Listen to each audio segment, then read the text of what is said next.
Hello. Hi everyone.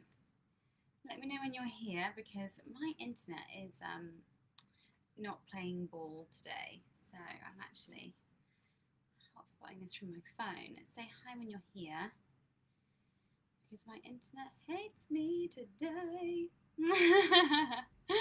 Hello, how are we all on this absolutely roasting day? I'm actually having to do this inside my flat because as aforementioned, internet is just like not being fun today, and I'm absolutely bored. I feel sorry for all the people that have to like actually concentrate on doing things because my flat faces like right into the sun and it's like a greenhouse. Hi, anyway, hello, how is everyone? I hope that we're all doing okay today. So, thank you for all your support for the Fuel Girls so far. We really appreciate it for you tuning into all of our videos. They are also now all on YouTube. So, if you want to take some of the workouts or the choreography at another time, then you can do that. Thank you for all your donations too. All your donations are being split between four great causes. They are the Stephen Lawrence Trust, the Black Minds Matter, Black Lives Matter, and the Black Curriculum. You can find the links to those on our main page, and I think there'll be a link posted somewhere in the comments around about now, which will give you the link to our Buy Me a Coffee page. So that's how we're collecting donations. You just buy a coffee or 3 coffees, and then once we get to a certain amount, we pass that on to the charity. So we've just made a donation to the Stephen Lawrence Trust, and the next lot that we amass will be sending on to the next one. So thank you very much.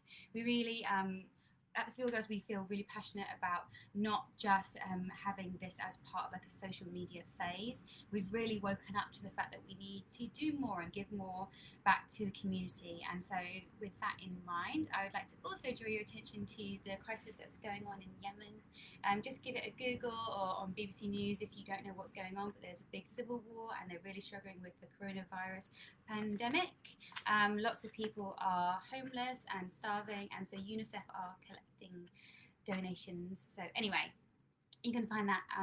You can find information about that on the news. But you know, social media is the place where a lot of us learn stuff now. So that's why I'm just pointing you onto that in case you hadn't already heard.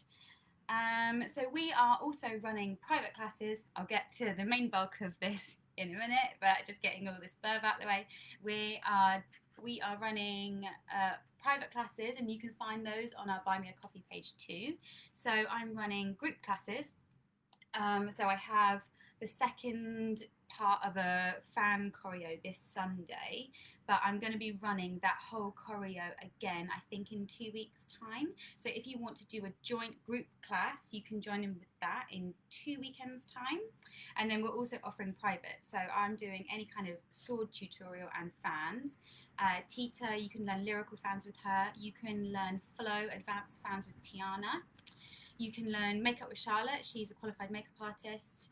And also, I think, you can learn social media with consultancy with Vaughn because that's her other job. She's a social media professional. And you can do aerial with Josie. I think that's everything. And you can do a photo shoot with Kat, socially distanced in London, of course. So that's all like the talking out of the way.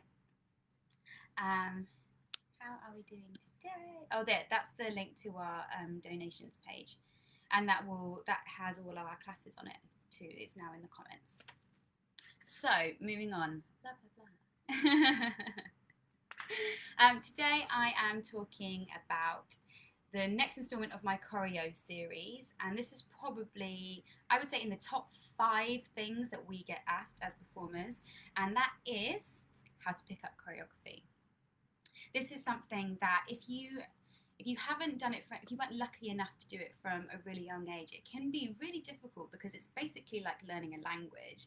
I always say that dance is like learning a language, and the steps are the words, and choreography is simply the sentence structure into which you put those steps. And much like how it's widely accepted that learning a language is easier when you're younger, and also it's widely accepted that once you've learnt one language, it's much easier to learn 2. The same rules apply for dance, but you can do it at an older age, and it is totally possible for you to learn to be able to do this, and I'm going to give you specific, tangible tips and tricks that you can physically do and implement to make yourself better. Okay, so I've got loads of notes, by the way, because I'm very forgetful.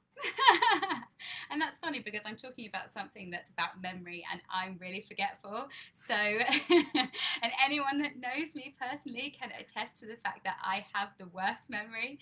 So it's kind of ironic, isn't it? But if I can do it, that means that you can too. Okay, so we learn choreography through a process called praxis. That's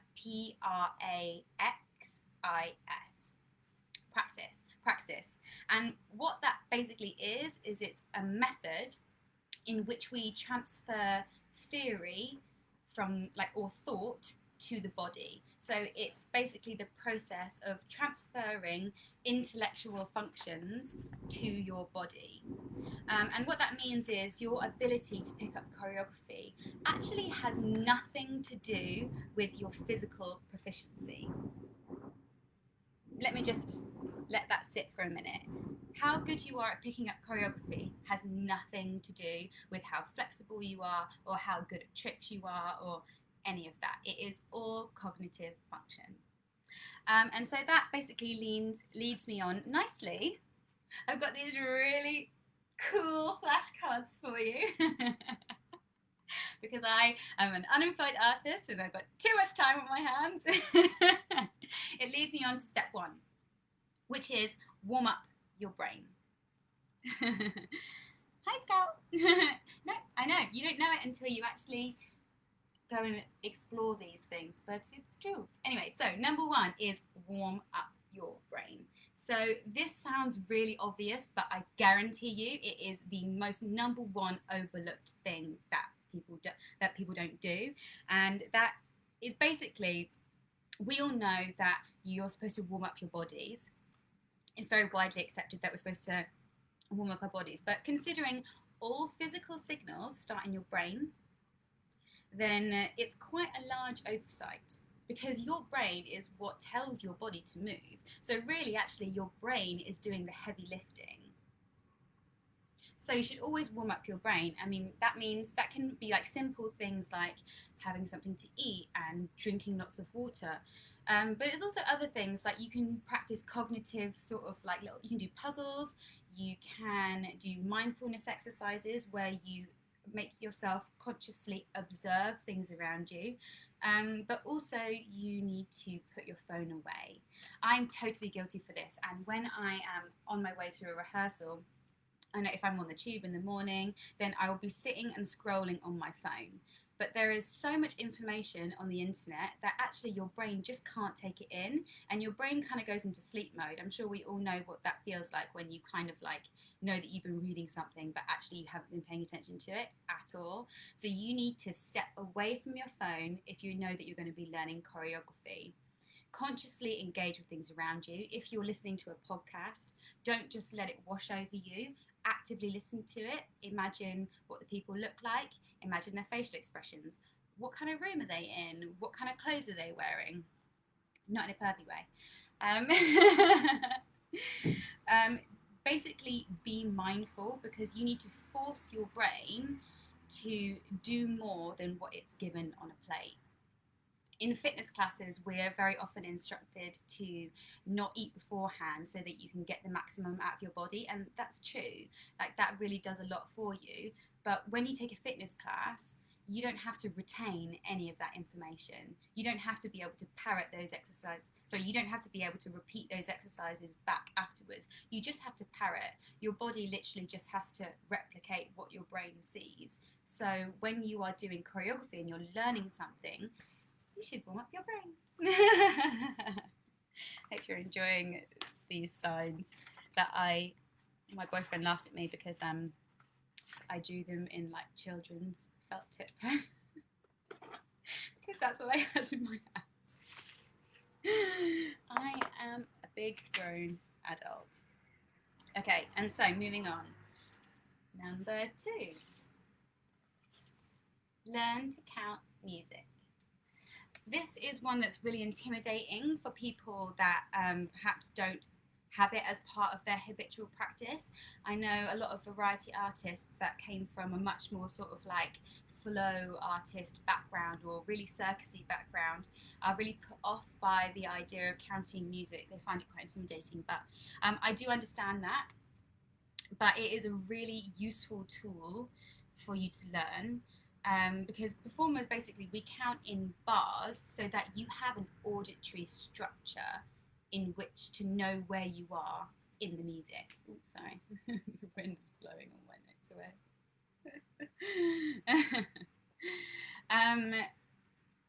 And sorry, yes, you're going to have an auditory structure in which to listen to the music.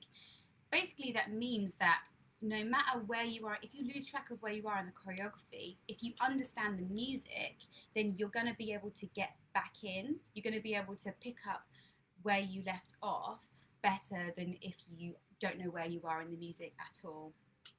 There are two very obvious benefits to learning to count to music, and that is obviously, number one, if you're on stage with other people, you're going to be able to keep in time with them. Hopefully. This really applies to fire and circus, because if you've got a prop in your hand, like for example with fire, or if you're on an aerial hoop, or you've got something that's a very visual cue for the audience, it's basically like having a laser on the end of your hand and that everyone can see it way more than if the laser wasn't there. So that means that everyone's going to be able to see if you were a fraction out of time more so than they would if you didn't have it there at all. Does that make sense? So unfortunately, people that work with props or people that do circus things, timing is unfortunately going to be something that is much more of a problem for you if you're working in groups. That's why, you know, a lot of aerialists, like duo silks, for example, is a nightmare to try and get perfectly choreographed, because just a fraction of a second of things being slightly different, it's so much more obvious than if it was just a dancer. So they are the big benefits to counting music. Okay, what's number 3? Translate to your brain what you see. So this is where you actually start learning things, and I'm going to show you a little example. So the first time you start learning something, if you actually say to your brain what's happening, part of that is subconsciously going to go into you. You don't need to get fussy with the details. You don't need to over-explain it to yourself, but I'm going to try and do this in my room. You're definitely going to see me hit a lampshade or something again. But if you actually say what you're doing to your brain, part of that's going to go in. So it might look like this. If I was learning a choreography for the first time and it goes up and down, I'm going to say to myself, my arm's going up. Then they're going to go down. And then they're going to go, oh, there's some kind of spinny thing that's happening in towards them. I'm going to carry on. Oh, they're going down now. They're going up now. And they're going in 2 big spinny circles. You don't have to understand what's happening, but if you just kind of narrate to yourself as you're going through it, part of that is going to stay with you the next time you do it. As I said, you don't need to get fussy about the details. Don't get preoccupied with giving yourself a monologue because you'll find that you'll actually get distracted by the monologue more so. But the first time you start doing it, that's a really helpful tool, because also it's focusing your brain in on what your body's doing. Naturally, over time, people get better at doing that, and so they don't have to consciously have those thoughts to themselves, people that are very used to doing choreography. But when you're first starting, it can be really useful. So that's translate to your brain what you see. I don't know if you can tell, but I'm a performing artist. I'm not a visual artist. Number 4 is plot the landmarks, then fill in the blanks. Much like this video, you're going to remember the big landmarks that I show you. So each time that I give you a large visual cue, you're going to remember that, and then you're going to then be able to fill in the details yourself. You can do the exact same thing with choreography. Once you've done a section once, because we learn in chunks, once you've seen a chunk in its completion, you're going to go back to the beginning, aren't you? And then once you've gone back to the beginning, you're going to be able to know the journey of that chunk. And so that means that you can plot the major bits of it, and then the bits in the middle that you're not really sure about, you can fill in later. And I'll show you a little example, and it might look something like this. So I'm going to try and not, hit things again. So if I do the exact same piece of choreography that I did before, and then let me move my camera a little bit so I don't hit something, it might look like this. So I'm okay with the first bit. That first bit is just up and down, up, down. And then it does something where it goes round and around, I think. And then there's another big down and up. And then there's two more. Told you I was going to hit something round and round. So when I plot that bit of choreography, I know that the journey goes, there's a peak and a trough. And then two round bits. And then there's a trough and a peak. And then another two round bits. Once you get more to grips with your chunk of choreography and you start adding more and more, the choreography gets longer and longer. So that means that you're going to have your peaks and troughs, your landmarks, are going to be further and further apart. But the more that you start connecting them together, the more you'll start remembering them. And those little squiggly details that you don't remember, they're going to get smaller and smaller. Okay. Let me, so that was plot the landmarks, then fill in the blanks. Also, if you sing things to yourself, that also works. So yeah, once you've got all the good bits, the big bits, you can work on the dodgy bits later, because that is going to lead you on to create a mental cheat sheet. So because we all learn totally differently, and certain things will present themselves bigger to you than other people, it means that we need to develop our own ability, of our own way of learning. So that means that you need to recognize how you learn, and that is essentially going to help you to create your own mental cheat sheet. So if I can give you an example, some people learn visually. So if you see a shape in something, that is going to stand out more to you than to someone else who might learn orally. So they might recognize certain parts of the music which sound different and trigger them into remembering a move attached to it. Some people learn kinesthetically, so that means that you can feel how you can remember how you felt when you did that move, and that is going to trigger your memory to remember that move. So once you start attaching little cheats or cues or little cliffs notes, if you like, to certain moves, it means that those little dodgy bits that you couldn't remember, you can give them a code word and then you'll remember them better. I'll give you an example. Again, I'm going to try not to hit something.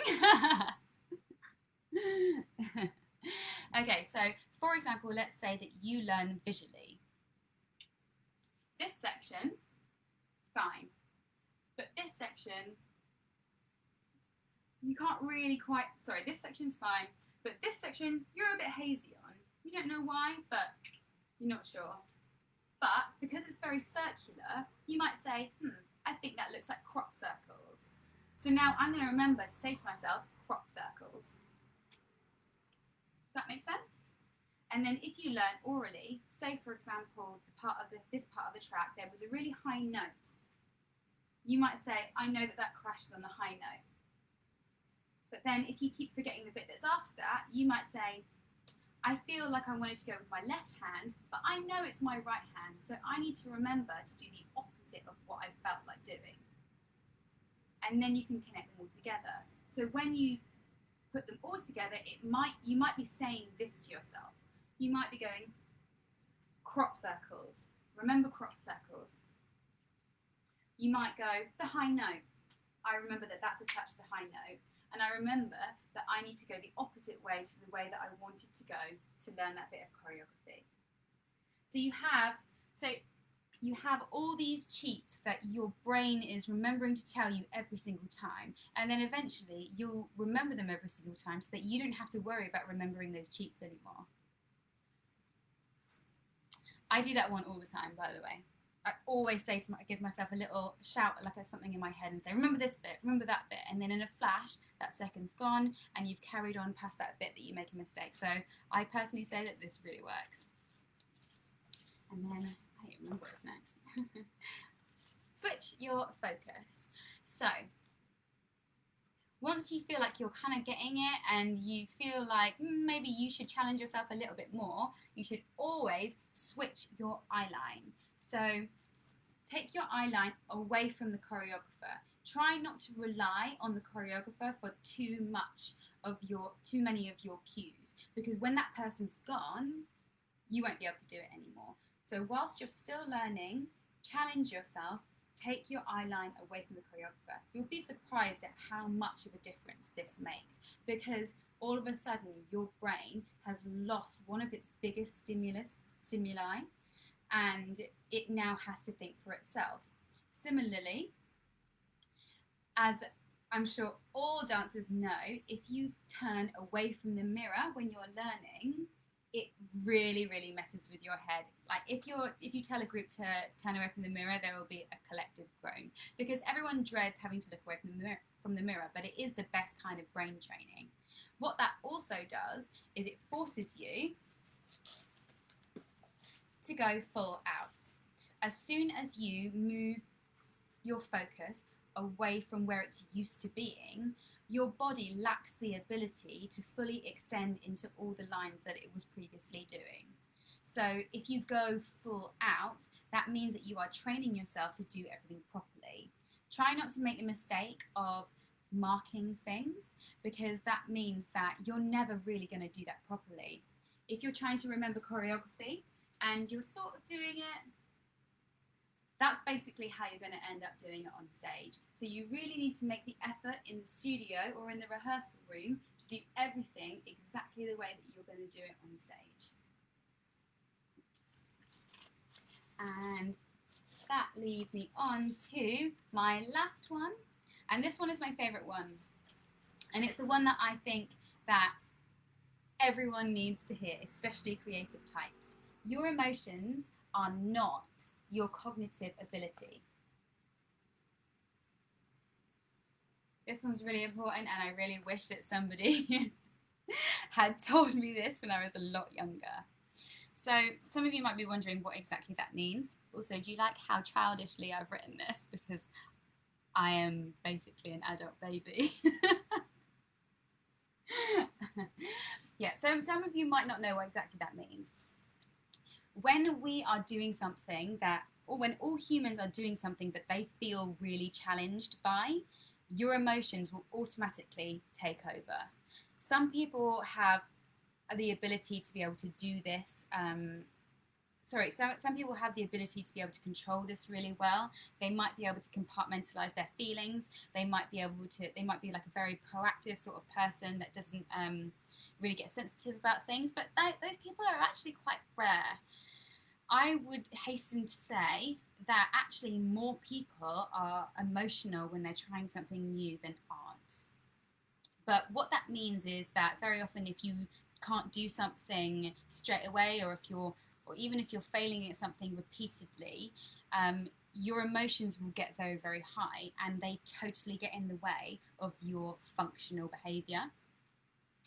I definitely used to struggle with this. I used to have huge meltdowns if I couldn't get choreography. It is especially hard if you have a learning difficulty, or if you have a mood disorder. You know, if you're a very anxious person, if you have a personality disorder, any of those things have a huge impact on how you learn. Because learning is actually not just an academic thing. Learning is an emotional thing, because it's emotional responses to your perceived success.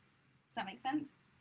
So people confuse their own actual abilities with what their emotions are telling them. Your emotions will tell you, I'm sure we all know this, but your inner monologue will tell you, I can't do this. I can't do this. Why am I so bad at this? Oh my God, I look awful compared to that person. That person got it so easily. Why can't I?